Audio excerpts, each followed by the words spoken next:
2 weeks ago, we looked at the most hated former Pelicans and Hornets players, but today we're going to be all happy and look at the most loved franchise players. Where does Jrue Holiday rank? Where does Anthony Davis rank, if he even makes the list? Let's rank them all in today's episode of Locked On Pelicans. Let's go.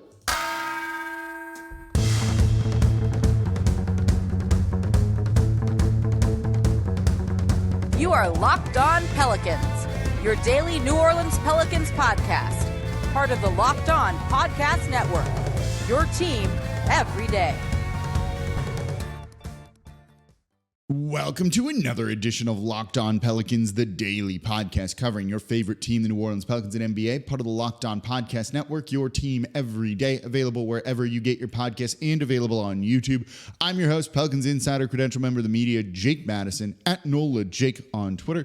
Here with y'all on this Monday, kicking off another 3 days a week of shows. We are here Monday, Wednesday, and then the Thursday live show at 7 p.m. Central, which hopefully the power won't go out in the middle of that show, which ended it abruptly, but that was fun. I was enjoying interacting with y'all. So we'll be doing it again this Thursday at 7 p.m. Central. And of course, thank you for making Locked On Pelicans your first listen today and every day. We're Monday through Friday, the #1 Pelicans podcast. No one else coming to y'all like this. If you want to support the channel, become an everydayer of Locked On Pelicans and comment down below on YouTube. And today I want to hear what your list is. Give me your top 5 most loved players, current, former. What's the list? Is Jrue Holiday #1? Because, spoiler alert, he's #1 here for Locked On Pelicans. Today's episode of Locked On Pelicans is brought to you by FanDuel Sportsbook, official sportsbook of Locked On. Make every moment more. Visit FanDuel.com/LockedOn to get started. Now for your second listen, by the way, Locked On Saints. Ross Jackson doing his post-game show from the field in the Superdome. Doesn't get any better than that. So Mondays, we're doing rankings, counting things down, counting up, counting down, ranking players here. And I liked this question because I think it's very interesting. Who's your most loved Pelicans, Hornets, since they've been in New Orleans player? And most loved is interesting because it factors in a lot of things, right? There's talent and that this dude was just good. There's also kind of like a sense of devotion to the franchise, I think, and along with some winning and their impact on the team. So who are those? I've got a list of 5 here, along with a number of honorable mentions that we're going to shout out and hopefully have a fun show today. So let's start with the #1 spot. And I say it over here if you're looking on YouTube. It's got to be Jrue Holiday, right? Like I don't think this is, if you're looking at most loved player, I don't think it's really a question. You know, he has played at this point now 14 seasons. Is that really how long he's been in the league for? He's been in the league for a while. And half of them were spent with New Orleans. You know, when you look at Jrue Holiday and everything that he has kind of accomplished in the league, he's done it as just someone you consider a good guy, right? A guy that just goes out, plays as hard as he possibly can, and does his thing. Doesn't complain. You know, when he asked out with a trade request, which factors into some of these rankings, did it kind of quietly. You know, it wasn't like a big deal, wasn't trying to like blow it up and get out of here like Anthony Davis did. Just kind of approached the game as a professional, gave his all out there on the court, was committed on the defensive side of the ball too, which I think is really big. He's committed, you know, in terms of the city as well, I think is important, right? You know, the idea of if you love New Orleans, it'll love you 100 times back. You know, and he's done that. He's been active in the community. And this was a guy that's donated a lot of money, tried to make an impact on basically everything. And when you look at that, like, it's awesome. We love Jrue Holiday here. We were thrilled for him to win a title with the Milwaukee Bucks.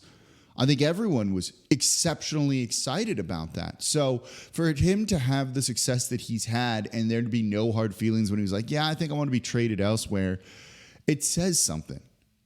And that's why, you know, just some of the reasons why I have him #1. You know, you go back to the meme moment, too, against Portland in that sweep in the first round a couple of years ago. And that was just so much fun to watch him pointing, kind of laughing, even though he wasn't quite doing it and he doesn't particularly love that moment. I think when you look at, you know, his time here, it was just wonderful. 17.6 points per game, 6.8 assists, making the all-defensive team twice. Like, this is a guy that goes out and just works really hard. And I think I think he has to be number one on any list. So number one for me, Jrue Holiday, in terms of most loved players. He just hits all of those things. The talent, the commitment to the franchise, being here for a long time, winning some basketball games, and of course, all of the off-court stuff.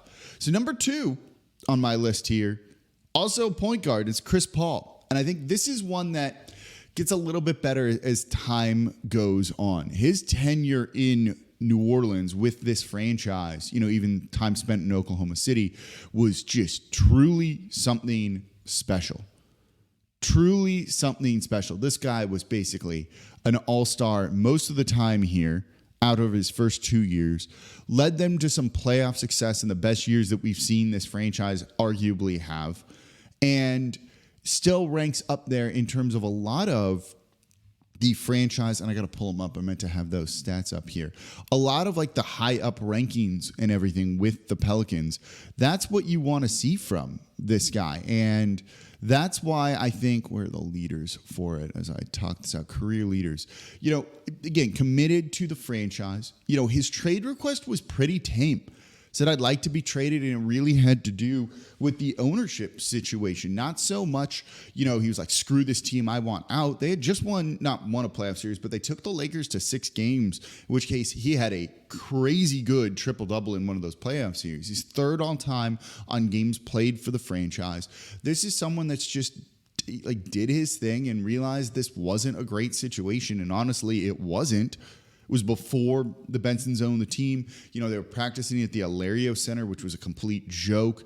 The NBA owned the team at the time. There was a lot of uncertainty if they were going to be here in New Orleans or not, and he wanted to be here. And with all that uncertainty, he just asked out.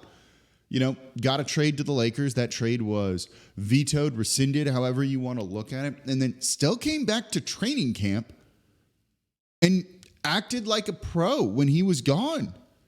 It says something. He's still very committed to the city of New Orleans. He's got a lot of family ties here too.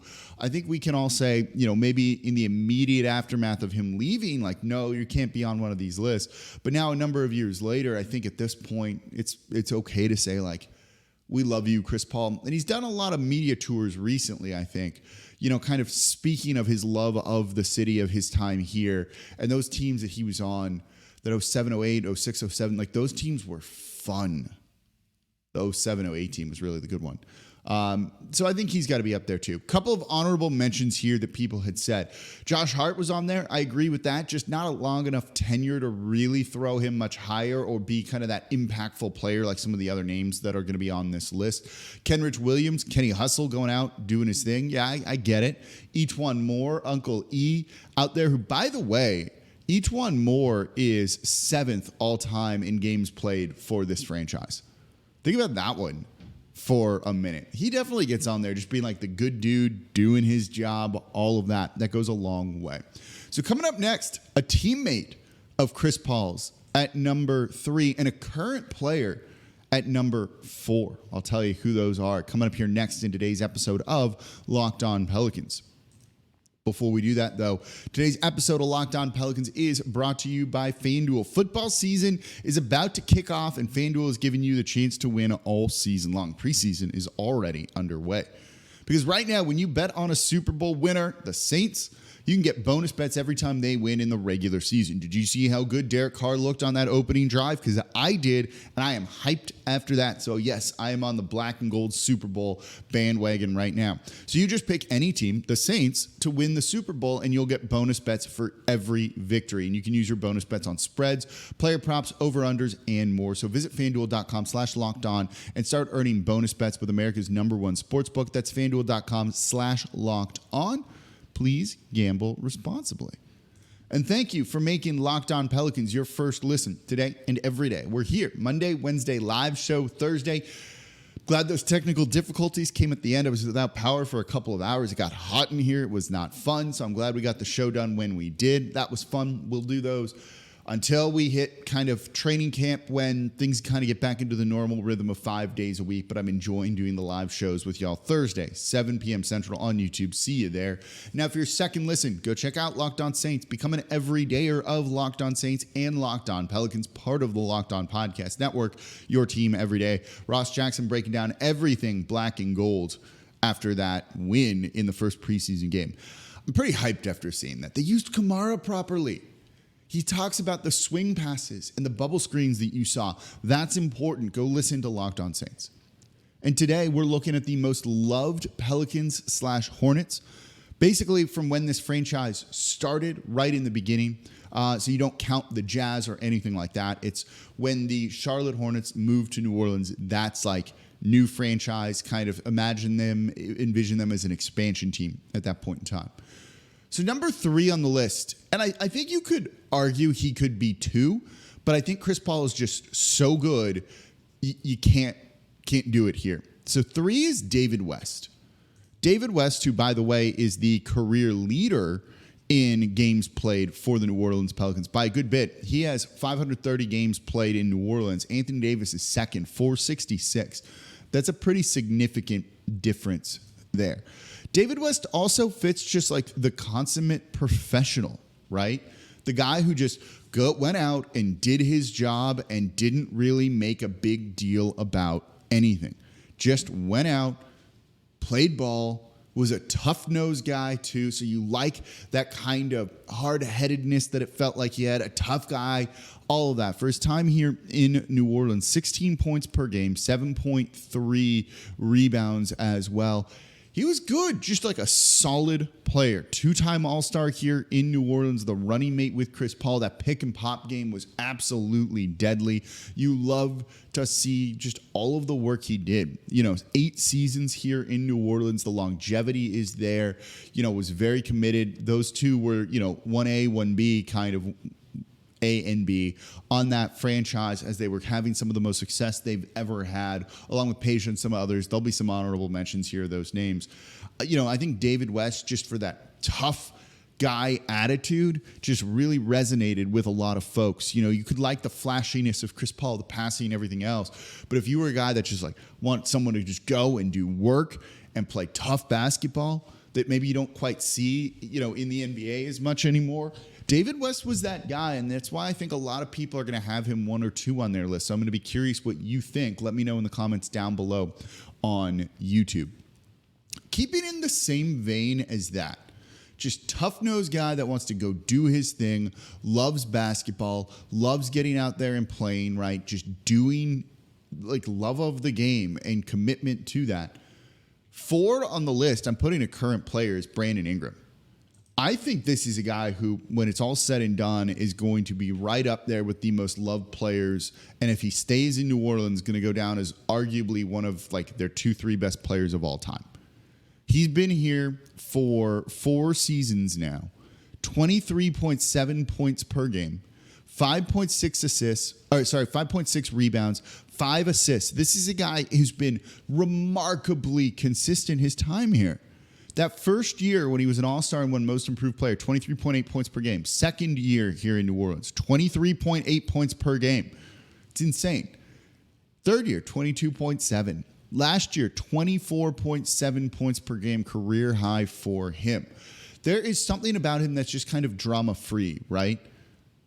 Drama-free where he just comes out and plays the game. You don't hear him complaining. You don't see him in the news for all the wrong reasons and things like that. This is a dude who just loves to hoop and also seems to just like it here. Just gave an interview with Will Guillory of The Athletic talking about how the city just fits him. He likes the vibe and just everything. We want players that want to be here. And it seems like he really does. And he just wants to go out and play. Hopefully some of the injury issues are going to be in the past for him. This past year wasn't great. The fact that he doesn't rank in the all-time top 10 of games played for the Pelicans is kind of surprising, and then you realize how much time he's missed. Jackson Hayes has played more games as a New Orleans Pelican than Brandon Ingram has so far. Jackson Hayes has played 241 games. For the Pelicans so far, Brandon Ingram's played 223. That number, he'll beat that number and get into the top 10 this season, we hope. That's the kind of the one thing holding him back from maybe being higher and being like an all-timer. But if he plays a couple more years here in New Orleans, if he gets close to an all-star level season again, which he's borderline like every year, goes out, does the right thing, never complains. Like, you're just never worried about Brandon Ingram. Has a couple of like clutch moments, a couple of like really highlight-worthy battles and things like that. Think about against Rudy Gobert with the Utah Jazz a couple seasons ago. He comes through in the clutch. Just a guy that goes out and does the work. And I think, the city of New Orleans appreciates people that just kind of do that are committed to this team. And it really does appear, it's not even does appear, it's very obvious and apparent that Brandon Ingram is that. So a couple of other current players that I want to put as honorable mentions here. First one being Jose Alvarado. I have the jersey. I need to hang it up back behind me now that the office is getting more finished here. Almost done getting rid of some of the echo here, the little reverb that you're probably hearing. But think about Jose Alvarado and the Jose chants. The Grand Theft Alvarado, the GTA steal and everything that he does. Everyone just loves this dude. Underdog story, right? I don't think his talent's good enough to put him in the top 5. The longevity hasn't been there yet. And, I worry he could fall out of the rotation or something like that this season. But what just a fun player that everyone absolutely loves and is rooting for, that's also beloved by his teammates too. And I think that's an important thing. The other honorable mention here, pretty similar to Jose, is Herb Jones. Everyone loves Herb Jones. Loves Herb Jones. Love a guy that commits on defense. Loves a guy that just wants to go fishing in the offseason. You're never worried about Herb Jones. How thrilled was everyone that he got paid, from fans to other players? That's so cool. Brandon Ingram said his favorite moments were Jose and Herb getting paid. I love that. I should have mentioned that with Brandon Ingram. That should elevate him maybe in the future. Next time we do a ranking like this, Brandon Ingram's not going to be 4. He's going to be higher, right? He's going to be higher, I feel like. If they can get another playoff series win, something like that, I think that would really start to elevate him and take him further. So get that first playoff series win as a Pelican, and then watch you kind of jump up on that most loved list for everything. But I do think Herb Jones and Jose Alvarado are worthy of honorable mentions here. So number 5, coming up next. You think it's Anthony Davis? It's not going to be Anthony Davis. Anthony Davis can't be on this list. We'll talk about why, and I'll tell you who number 5 is. Another point guard, by the way. That's coming up here next in today's episode of Locked On Pelicans. And thank you for making Locked On Pelicans your first listen today and every day. We're here Monday through Friday for y'all, breaking down everything you want to know about this Pelicans team. And I want to hear from you in the comments down below on YouTube. Who's your top 5 most loved players? Is Jrue Holiday number 1? Does Anthony Davis make your list? You leave him off completely. Eric Gordon? There's no way he's going to be on anybody's list unless you're trolling. Don't forget, live show every Thursday at 7 p.m. Central. And now for your second listen, go check out Locked On Saints. Ross Jackson, breaking down everything black and gold. Dude's awesome. Kills it.